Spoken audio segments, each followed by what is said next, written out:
It's a blessing to have land in your name or family's name, because we know they don't make any more and you just can't go to Walmart and buy land. So let's start off with, like Ms. Sam said, there's several ways that you can protect your land and make sure it goes where you want it to go. She talked about right of survivorship. She talked about life estates. And those are some of the best tools to take care of your land to start with. But then if that's not a possibility or lands had been done that way, then the will is the next major process you need to do. You need to have a will. You need to state in that will where you want your land, who you want to receive your land, and other properties. And by doing that, that eliminates a lot of laws being put in place. I kind of put it like this. If you want to control where your property goes, you have to do it yourself. Do it with a will, do it with a deed. If not, the state of South Carolina is going to tell probate how to move your property to the next generation. I don't want the state telling me where I'm going to put my land or who I'm going to give it to. I want to do it. So if you take that attitude and that kind of ownership of your land in your real estate or personal property, then it'll flow through probate, through a will, without any problems.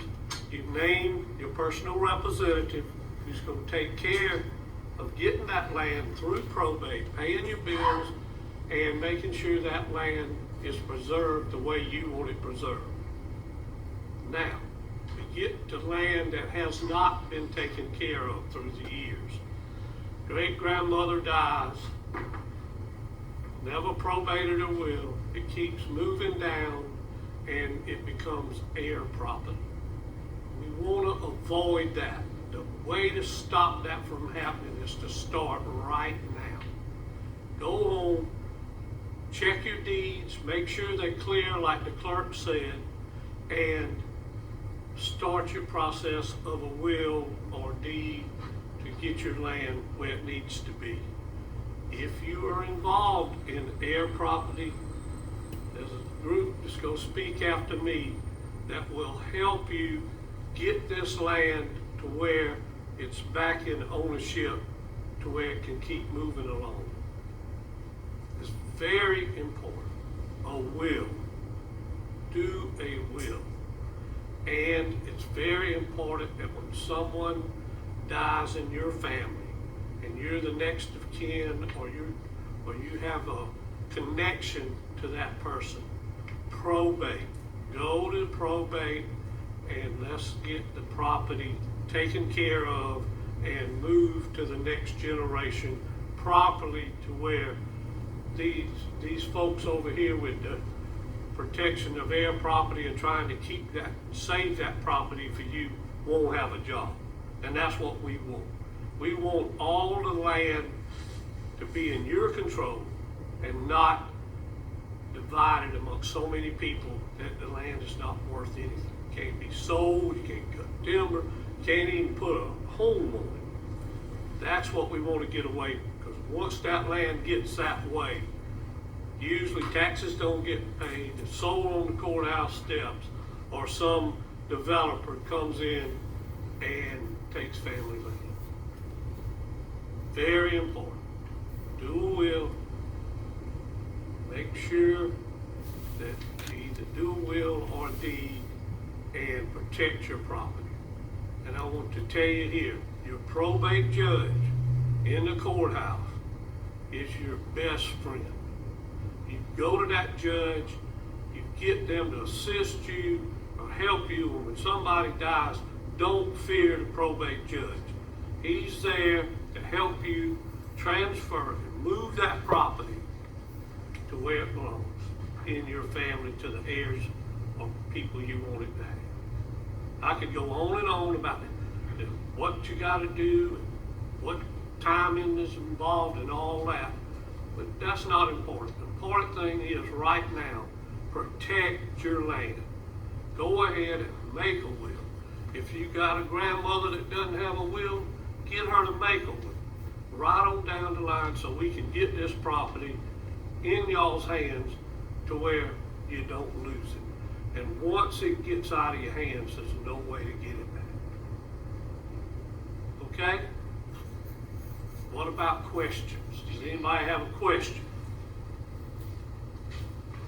Yes, sir. So, you have a will, and the will transfers the land to a trust. How does that work? Okay. A trust is a different instrument than a will. You can have a trust to handle anything you have. So a trust is, what you do with a trust is you have your land go in a trust. That trust is separate from the will, and it is set up by you to where you say what that land's to be used for, who's going to be the trustee and control that land, and stipulate everything it can be done. And in the end of that trust, there's how the land ends up the next round. In other words, you can control a lot more with what happens with a trust. But that's a separate instrument. You can put your land in a trust before the will, and it has nothing to do with probate because it's already owned by that trust. The trust is just like it's an instrument to hold that land and or monies or whatever, and controlled by the rules that you set up in that trust. It can get real complicated, but yet you can still make it simple. So, One last question. If there's land held in a business, and let's say that business is a partnership of some sort, does that go to the probate court, or is that separate? and if any partner of that business or whatever dies, their share in that business will go through probate.